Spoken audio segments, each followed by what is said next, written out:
പഴസിന്റെ മായാത്ത തുടിപ്പുകളുമായി ക്രൈസ്റ്റ് കോളേജിലെ പൂർവ്വ വിദ്യാർത്ഥികൾ വീണ്ടും കലാലയത്തിന്റെ ഉദ്യാനത്തിൽ ഓർമ്മകൾ പങ്കുവച്ചു. കോളേജ് ഓഡിറ്റോറിയത്തിൽ പൂർവ്വ വിദ്യാർത്ഥി സംഗമം നടന്നു.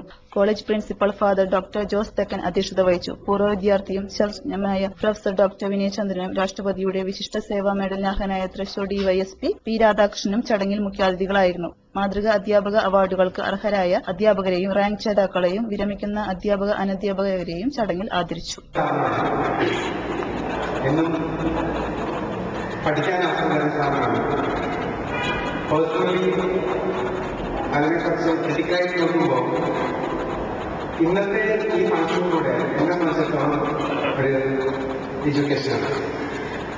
കാരണം ഒന്നാമത് ഈ പബ്ലിക് ഫംഗ്ഷനുകൾ പ്രസംഗിച്ച് പരിചയം വളരെ ക്ലാസ് എടുക്കും, അതുപോലെ സെമിനാർ എടുക്കും. അതെല്ലാം സയൻസ് റിലേറ്റഡ് ടോപ്പിക്സാണ്, അതെല്ലാം ഇംഗ്ലീഷിലാണ്. ഒന്നാമത് മലയാളം എക്സ്പീരിയൻസ്.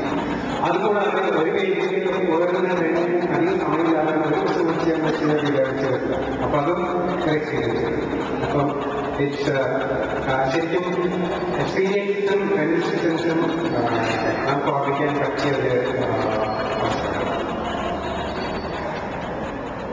79 to 84 ഞാൻ ഹൈസ്കൂളിൽ പഠിച്ചത്. 2 വർഷം ഡിഗ്രി, അതിനുശേഷം BSc. ഇന്നിപ്പോൾ പ്രീ ഡിഗ്രി വിദ്യാഭ്യാസം ഹൈസ്കൂളിൽ ഇല്ല, അതെല്ലാം സ്കൂളാണ്.